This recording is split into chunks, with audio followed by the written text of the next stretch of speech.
Salut! Eu sunt Mihai, iar în acest episod vreau să povestim despre bule speculative și de ce e important să avem grijă atunci când cumpărăm anumite lucruri.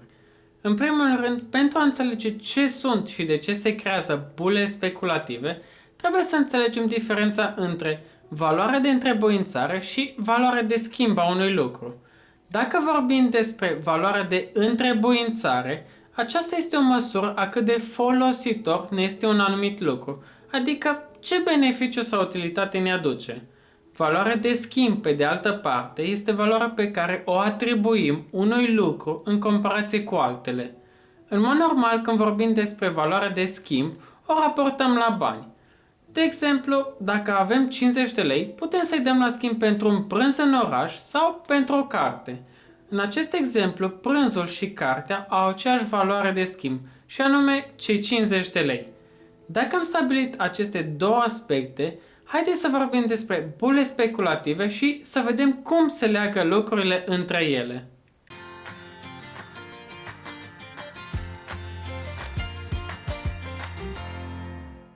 Când vorbim despre bule speculative, ele apar în momentul în care oamenii plătesc prețuri umflate pentru anumite lucruri, deoarece sunt convinși de faptul că valoarea acestora va continua să crească în timp.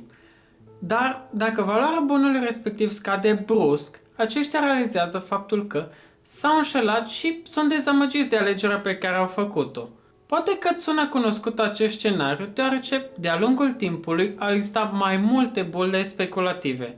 Interesant este faptul că în momentul în care oamenii au de bule speculative, ei tind să se gândească la imobiliare, însă există și alte arii în care pot să apară bule speculative și aș vrea să-ți prezint două dintre ele. Una dintre cele mai celebre bule speculative este cea din anii 90, numele ei fiind bula dot-comurilor. Ce s-a întâmplat mai exact? Ei bine, în anii 90, internetul a avut parte de o creștere masivă, deoarece începea să fie tot mai utilizat și adoptat de oameni. Iar, ca un efect imediat, a fost faptul că au apărut foarte multe firme, într-un timp foarte scurt, care își desfășoară activitatea pe internet. Problema a fost faptul că multe dintre aceste firme nu aveau un plan de afaceri solid sau perspective de viitor, însă oamenii vedeau cum alții se îmbogățesc pentru că valoarea acțiunilor continua să crească și s-au decis să cumpere și ei la rândul lor acțiunile aceste firme. Companiile, inevitabil, au devenit supraevaluate și, după cum bine știm, orice lucru care urcă și coboară.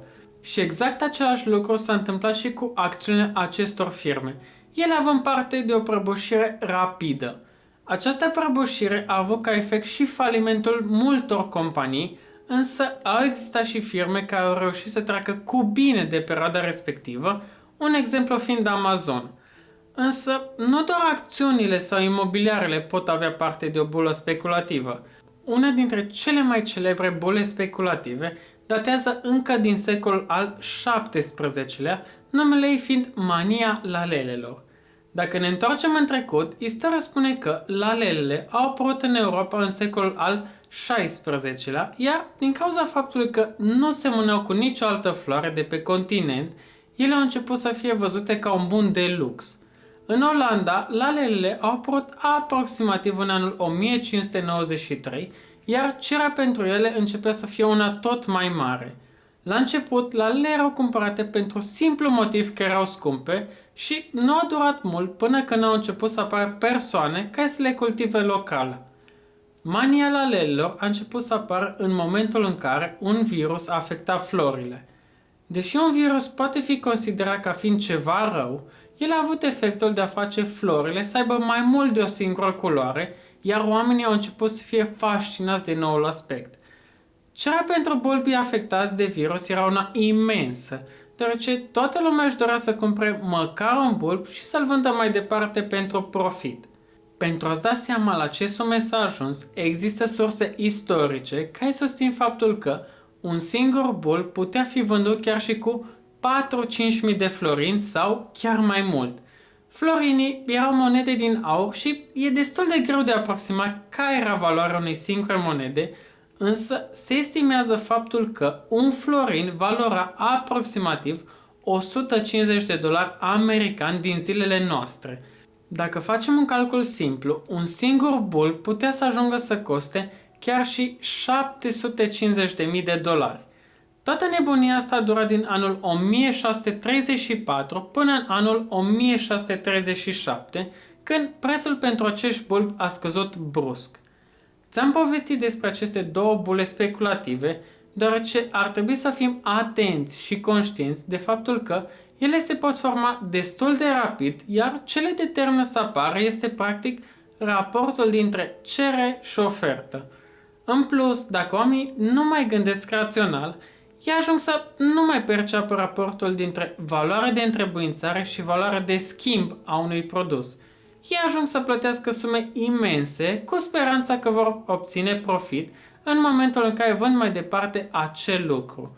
Și, după cum am putut vedea în acest episod, bule speculative se pot forma oricând și nu este vizată doar o singură ramură economică sau un anumit bun. Orice lucru poate determina apariția unei bule speculative. În încheiere, aș vrea să te întreb, tu ce părere ai despre aceste bule speculative? Crezi că ai fi rezistat tentații de îmbogățire rapidă? Iar dacă ai urmărit acest episod și ai învățat sau aflat ceva nou, nu uita să apeși butonul de subscribe pentru a fi mereu la curent cu noile episoade. Aștept părerea ta în secțiunea de comentarii și ne vedem data viitoare.